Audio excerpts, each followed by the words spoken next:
Good evening and welcome again to Vessels for Christ, Walking by Faith. I'm Apostle Kevin Rye. This is my wife, Apostle Carlene Rye.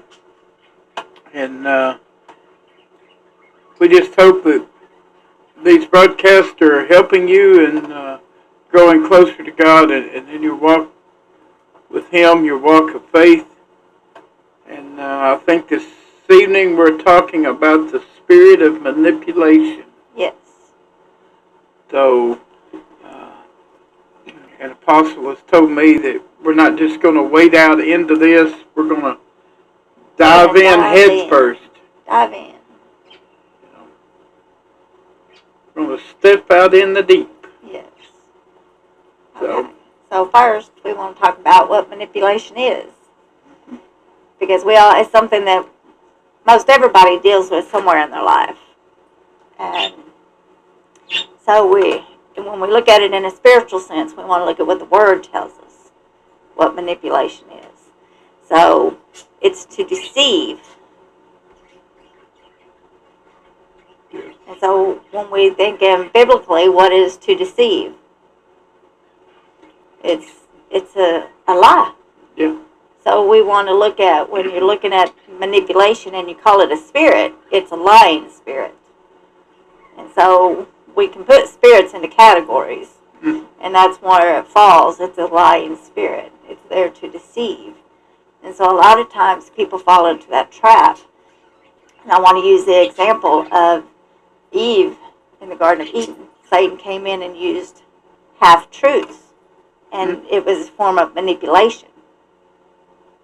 And so there's another spirit that goes along with it, which is control, because that's how he wanted to control things. And so it's a power play. So there's all these dynamics of these different spirits that kind of go together, because a lot of spirits go together in groups of threes.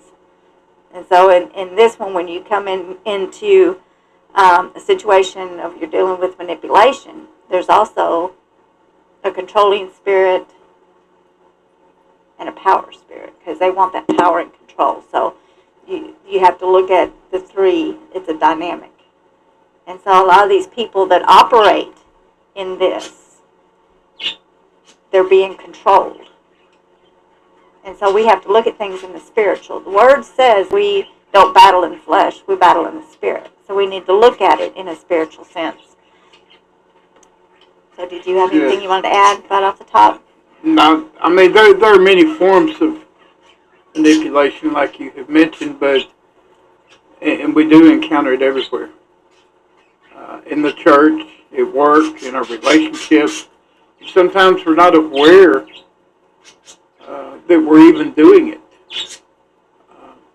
So sometimes we can be guilty of manipulating a situation or a person without recognizing that that's exactly what we're doing, because we want to turn that situation to our advantage. Yes. That's manipulation. Yes. And so we see it in our society. We see it with propaganda. We see it with politics. We see it in different forms of religion in a church body. It's different ways that manipulation works in a culture, in a society, in family, in relationships. And what we want to look at what the Word says about manipulation, because it is a form of witchcraft. Yes, yes. And so we want to look at what the Word says about witchcraft. We're not supposed to operate in witchcraft. And so if we truly love our brothers and sisters in Christ, we want what's best for them as well as what's best for us. It's not all about us. It's not a narcissistic culture, right, or a relationship that we should be trying to grow. So when you're in the kingdom of God, it's a kingdom-minded relationship, not a one-person-minded relationship. Very true. And so we have to look at our relationships. Are we building or tearing down? So manipulation is a form of destruction. Yes. It's a destroying spirit. And so if you're in a toxic relationship, that's part of what I want to look at, is how do you identify if you're being manipulated in a situation or a relationship?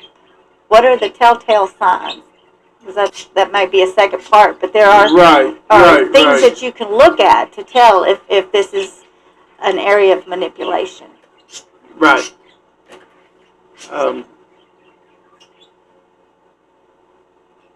Because you mentioned it. It's twisting and turning the truth to fit what you want.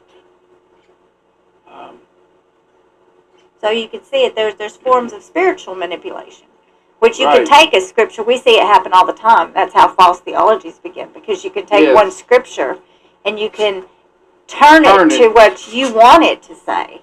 It's maybe a half truth, just like Satan did in the Garden of Eden. Right. And so you're using it to shape what you already have conceived instead of what the Word actually says. That's a false theology, false prophet. That's where Right. those come in, and it's a form of manipulation to control what you already have decided, even if it doesn't line up with what the Word says. But you're taking just a piece and a part, which is a half truth, to make Yes. it say what you want it to say. That's a form of Absolutely. manipulation and control. Absolutely. And so we have to watch. The Word tells us that there will be wolves in sheep's clothing that come into the body in this way and will cause divisions, because that's one of the things manipulation does, can cause division. So, I don't know if you want to That. say anything. Well, besides division, it can cause hurt. It can cause confusion. Um, I've had pastors try to do this in one way or another, because they may want me to do one thing, and God's telling me to do this, and it can turn into a hurtful situation or a confusing situation. Um, you should always take things before the Lord in prayer Yes. and let God clarify. Um, I've been through a lot of manipulation in my life, and that's something I had to break free from. And a lot of times it comes from somebody who's in an authority figure. Yes. And they will use that. They will seek out people that are easily to manipulate. And so if you have an area where you are angry, it makes you a target for a manipulator. If you carry bitterness and resentment, it makes you a target for a manipulator, because they're going to come and they will identify that and be able to use that to control, Yes. to twist you, to change your perspective, or use that because you've already got that sitting there, because they will use those things. And so we need to recognize that that's what, if you're being manipulated, the manipulator seeks out somebody that they know they can control. Correct. And it's almost, the enemy, he knows where to hit you. He knows the weak spots. And he will take that spirit and go at those weak spots. But if you're walking with Christ and walking with the spirit of discernment that he puts in you, then you can recognize it real quick. Yes. Because once you've been delivered from that spirit of control, that spirit of manipulation, you can spot these things easily in somebody else, or when they're trying to do it to you. Yes. And so one of the things I'd like to talk about is because those manipulators, they look for people that are wanting to seek out affection, to seek Yes. out to please people that are people pleasers. Or And so if you acceptance. are worried about always pleasing this person and making them happy, and regardless of how it makes you feel, you might be in a manipulation relationship. Right. And so if your main concern is not offending them, that is not a healthy relationship. That's right. And so that's what we call a toxic relationship. There's something out of line and not balancing scripturally. And so I've got, you become codependent on that person. And so it's kind of like the same thing as like when you talk about alcoholism, and a lot of the family members become codependent, and they play into the mentality of this. Well, you could do the same thing with a manipulator. You become codependent, and that's not healthy. So we need to look at what the Word tells us about these relationships, because relationships are important. Yes. And we need to be healthy in our relationships. So if you're always seeking affection of love or acceptance from another person, and they're continually using that as a power play, like if you don't do what I tell you, then I'm going to withhold my affection or my love. That's manipulation. That's manipulation. Or as it was phrased to me a couple of weeks ago, well, this door has been opened to you. You don't have to pray about it. Just do it. That's a form of manipulation. It's not. It is. It can be. It happens all the time in relationships. That person was wanting me to do what they wanted me to do. Or I did this for your ministry. Now you owe me. Yes. So you've got to return the favor of doing this, and that's manipulation. That's a manipulation. Now, we've been through that. Yes.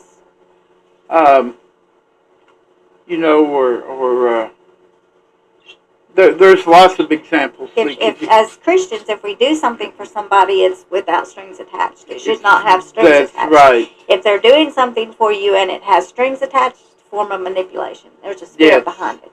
So those things need to be severed. We need to go in prayer. We need to cut things off. That's right. And if they ever tell you that praying about something before you do it is not biblical, that's a lie from hell. That's a lie. So we have to look at the half-truths that come out of people, even if it's our brothers and sisters, people that we look up to. We have to always check the Word. And if they don't like you checking the Word behind them and they get upset, that's on them. That's on them. There's a spirit of control there, because as pastors, we should always want you to look and check us. Yes. If we tell you something and it doesn't line up with the Word, correct us. And we should be willing to be corrected, so that we learn and grow as well. If they're not willing to be corrected and they're all right in all things, and they get offended if they are corrected, there is a problem. That's the spirit of control. We need to, even as leaders, we should have people that are around us that are willing to tell us the truth and correct us. Yes. Not yes men that are just afraid to tell us anything. I mean, that can be very toxic if you just surround yourself with people that will not hold you up to the truth. Right. I've got a question for you then. Yes. What about someone promises they're going to do something for you, but then they don't keep their word? Is that fall under this category or no? It can, if they're only telling you those things to get something from you, to get you to sway a certain direction, and they have no intentions of following through with it. But sometimes it just could be because they had good intentions and they've just forgotten, or for whatever reason, or things change. So there can be different things in play there. We have to take every situation separately and kind of really look at it and ask God to give us revelation of what's going on in the situation. So we can't just put everything as yes or no. Sometimes there's other things at play. So we always have to trust the Spirit and ask God what's going on in this particular situation. You know, is it me? Did I offend them? If I, take care of it if you did. So find out what is the really root of the problem or situation going on. But I wanted to give some other examples, because we have, as manipulators in the Bible, we're given examples. Mm-hmm. Which one that really stands out that everybody knows is Jezebel. Mm-hmm. Because she was a manipulator. She liked control, and she went about and she would cause situations. Well, if you don't give me what I want, well, I'll do this and I'll cause it to come about. That is a form of manipulation, control. And she used her power. So sometimes when you're in a position of power, people will be intimidated, and you use that to keep your power. But that's a form of manipulation. Okay, but then you have another form, which like her husband. His way of using manipulation was he threw tantrums, and he threw fits, and he would pout. So we see this a lot in children. Yeah. So it's kind of an immature spirit, but it still is a form of manipulation that plays on people's emotions that will get them to do what you want. And so we see this a lot when a child lays down on the floor and throws a fit, and the parent gets in and just to get them to shut up. Mm-hmm. Okay, but they learn that, okay, I can act this way and I'll get what I want because they just want me to shut up. And so, and it can become a learned behavior. So we need to watch for those, because sometimes if we learn that, well, I'm angry and I'll throw a fit, people will give me what I want, just give me a shut up. So it becomes a pattern, and it's hard to break. Yes. And so, but that's different forms that it takes. We see another one in the Absalom, which was King David's son. Mm-hmm. And so he used manipulation in another way, because he used flattery. Flattery can be manipulation, because he enticed people to follow them. Hey, I love you. I've got good intentions. Let me do this. And so he took the love and the heart of the people away from King David for himself, using flattery. And so he was able to do that because people were already angry. They were bitter. They were resentment of things going on. And so he was able to use that in the culture and the society, what was going on then, to sway people's hearts and their thinking away from his father, to steal the kingdom, to steal the power. And we see that all the time in nations, in families, in politics. So we have to, and so I want to talk about how this happens in our society and how we need to guard against it. Okay. Because even in things that we let our children watch, when we see witchcraft, that manipulation is witchcraft. When we see our kids being indoctrinated with cartoons that are full of witches and warlocks and magic and this and that, it's become a common place where they think this is okay. That is a form of manipulation of their thoughts and their beliefs, and from a young age, so that when they grow to maturity, that they've already been indoctrinated to think this is okay. Yeah. We've gone from an age of Bugs Bunny to an age of Yu-Gi-Oh! And Pokemon and all Digimon kinds of other things. And so we have to look at what's going on in our society through manipulation. Yes. And how toxic and how harmful and how much death this brings in. Mm-hmm. Not just physically, it's a spiritual death. It's a spiritual death.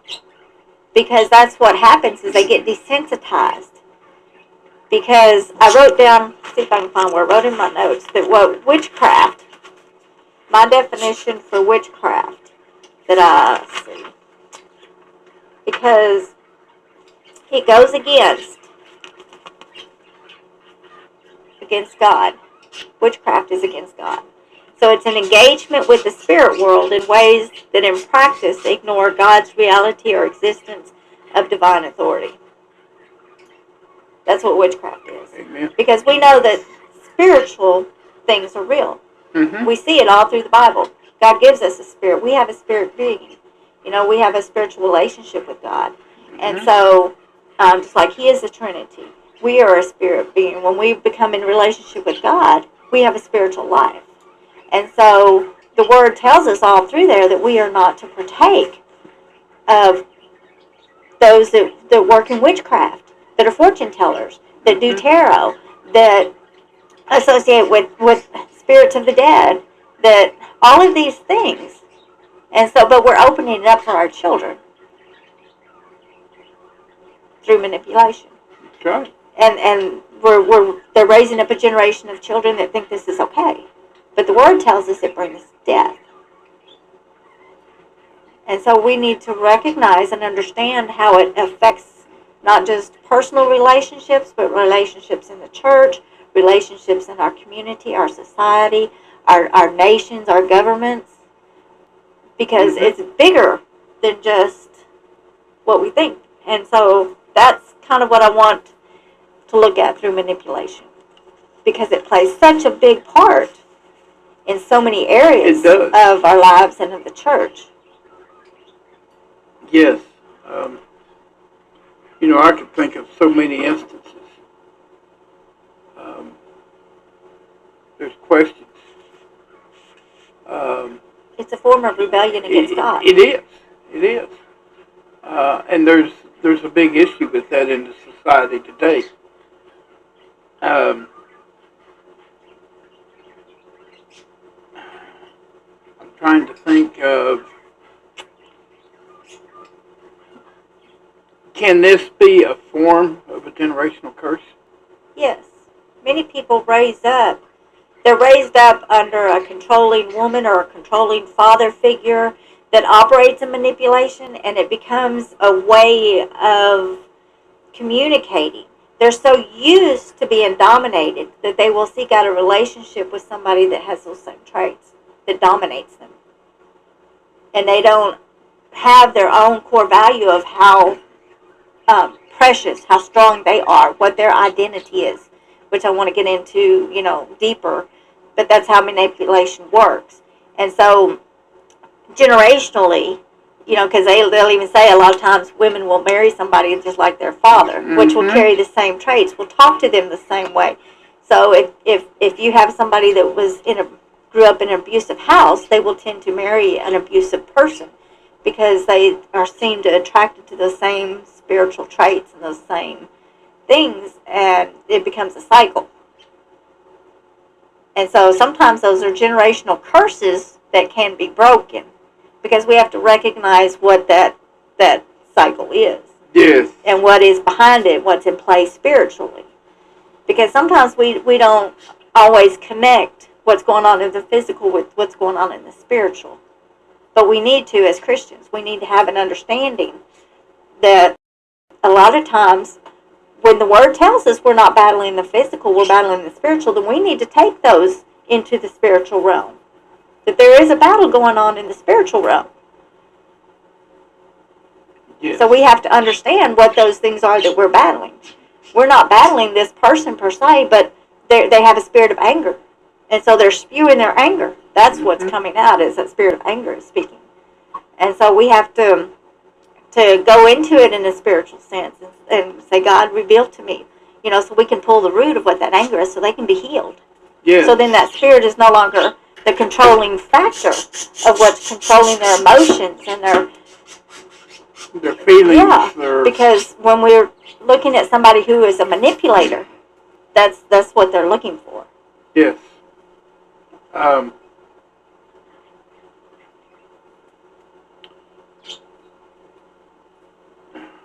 lost my train of thought. You're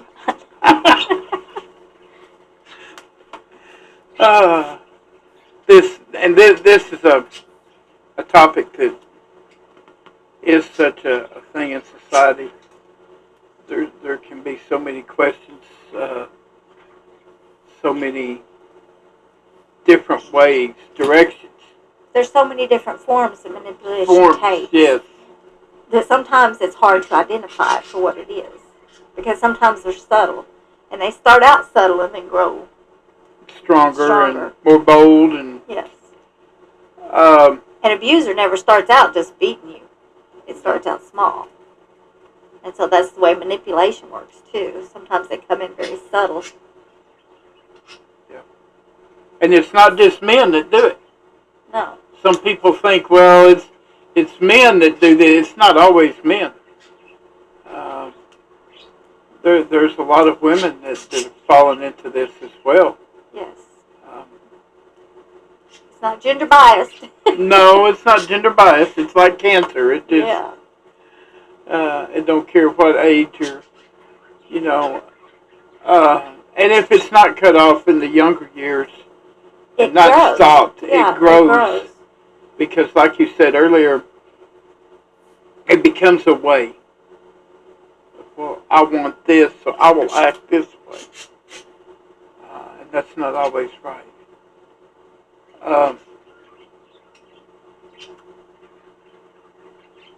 Sometimes we'll see it.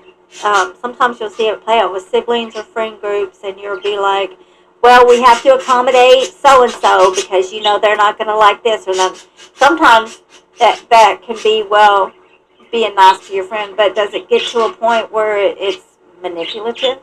Because everybody in the group always has to accommodate everything they do to make this one person happy. That's That's that person is manipulation. walking in manipulation. Yes, yes.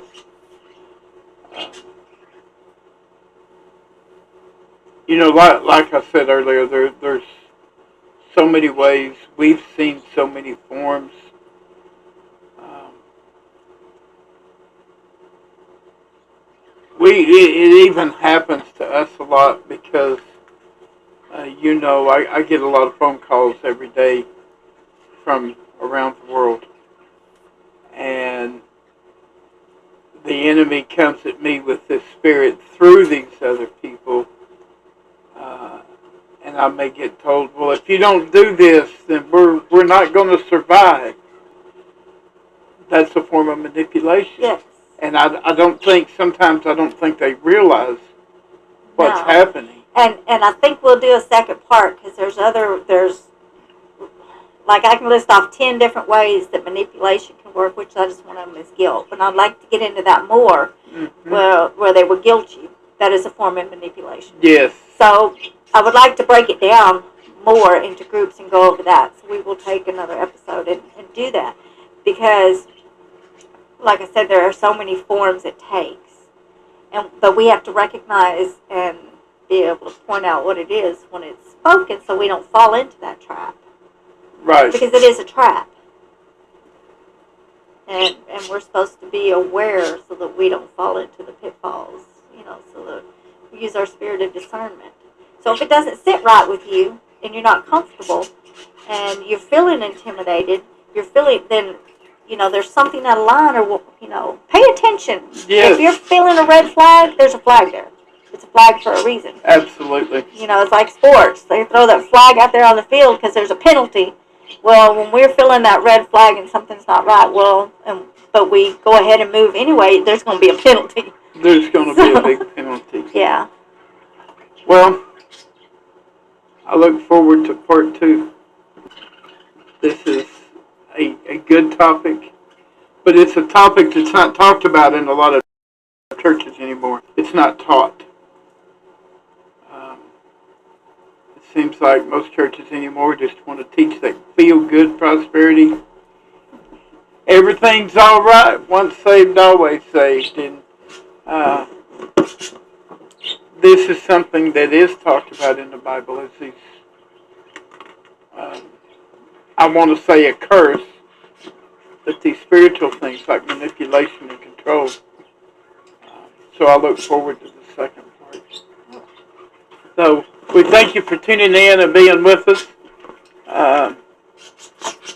Thank you for the comments that we receive, and if you have prayer requests, just send them in. As always, we're praying for you. We love you. God bless you.